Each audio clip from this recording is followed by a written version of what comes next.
What's up, beautiful image bearers? It's me, CA3, and today we're taking a look at Psalm 34. So the theme of this psalm is that God pays attention to those who call on him. Whether God offers escape from trouble or help in times of trouble, we can be certain that he always hears and acts on behalf of those who love him. So this particular psalm was actually written by David after pretending to be insane in order to escape King Achish. And this is something we can see in 1 Samuel 21 and 10 through 15. So in this particular psalm, we see God's promises. He promises great blessings to his people, but many of these blessings require active participation on our parts. We see that he will set us free from fear. He'll guard and defend us. He'll show us goodness, supply our needs, listen when we talk to him, and redeem us. But we must do our part. We can appropriate his blessings when we trust him, cry out to him, take refuge in him, fear him, refrain from lying, turn from evil, do good, and seek peace. But also when we are brokenhearted and humble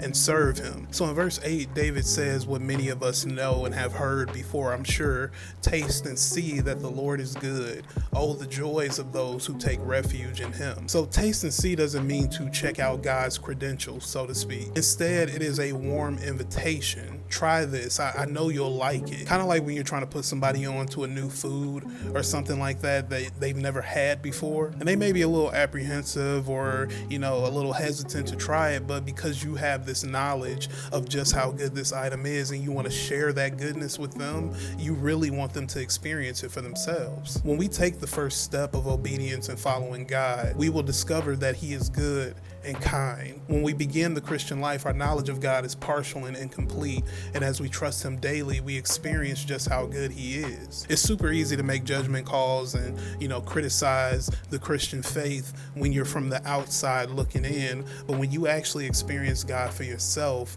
you realize why he's worth following. In verse 9 it says, "Fear the Lord, you his godly people, for those who fear him will have all they need." And so you may say that you belong to God, but do you fear him? To fear the Lord means to show him deep respect, to show reverence, and also honor. We demonstrate this attitude by humility and genuine worship. But verses 9 and 10 say, "Fear the Lord, you his godly people, for those who fear him will have all they need. Even strong young lions sometimes go hungry, but those who trust in the Lord will lack no good thing." And so at first we may question David's statement because we seem to lack many good things in this life. This is not a blanket promise that all Christians will have everything that they want. Instead, this is David's praise for God's goodness. All those who call upon God in their need will be answered, sometimes in unexpected ways. Remember, God knows exactly what we need. We see that in Matthew 6. And our deepest needs are spiritual. Even though many Christians face unbearable poverty and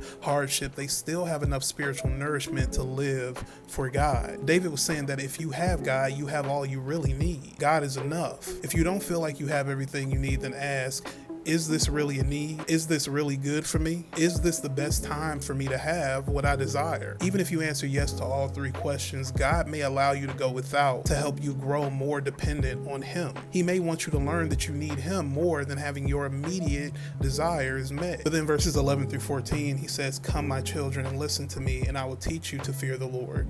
Does anyone want to live a life that is long and prosperous? Then keep your tongue from speaking evil and your lips from telling lies." And so the Bible often connects the fear of the Lord, which is of course love and reverence for him, like we said, with obedience. Ecclesiastes 12 and 13 tells us to fear God and obey his commands. John 14 and 23 says, "All who love me will do what I say." David said that a person who fears the Lord doesn't lie. They turn from evil. They do good. They promote peace. Reverence is much more than sitting quietly in church. It includes obeying God in the way we speak and the way we treat others.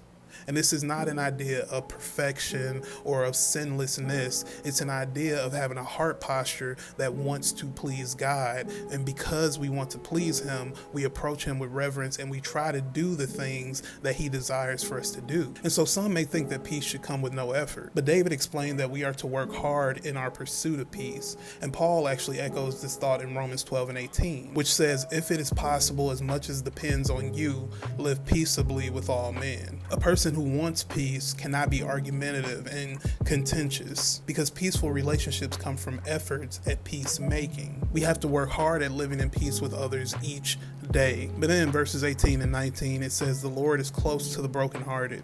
He rescues those whose spirits are crushed. The righteous person faces many troubles, but the Lord comes to the rescue each time." And so we often wish that we could, escape the troubles of this world, the pain of grief, loss, sorrow, and failure, or even the small daily frustrations that constantly wear us down, the little inconveniences. God promises to be close to the brokenhearted, to be our source of power, courage, and wisdom, helping us through the problems that we deal with. Sometimes He chooses to deliver us from these problems. When trouble strikes, don't get frustrated with God. Instead, admit that you need God's help and thank Him for being by your side. But here's the beautiful thing: even if you do get frustrated with God, because I've done it myself, He still has enough grace and mercy to meet you right where you are and ultimately remind you of who He is and just how good He is. But then in verse 20, it says, "For the Lord protects the bones of the righteous, not one of them is broken." And so this is actually a prophecy about Jesus Christ when He was crucified. Although it was the Roman custom to break the legs of the victim in order to speed up the death, not one of Jesus' bones was broken. And we can see this in John 19 and 32 through 37. In addition to the prophetic meaning, David was pleading for God's protection in times of crisis. So what's the ultimate takeaway here? God cares. He cares about everything you deal with. And just because you don't see Him actively working does not mean that He's not near to you. Whatever you may be dealing with, whatever may be going on in your life, you have a God who cares about you, who loves you, and who's there not necessarily to always change your circumstances, but sometimes He's there for the purpose of changing you so that you can deal with the circumstances from a totally different perspective. Be encouraged knowing that Jesus Himself said that He has overcome this world, meaning not only do we live in victory now, but because of His sacrificial death on the cross, we have victory for eternity. And that right there is good news. That's all I got for you today. God bless you. I love you. And peace.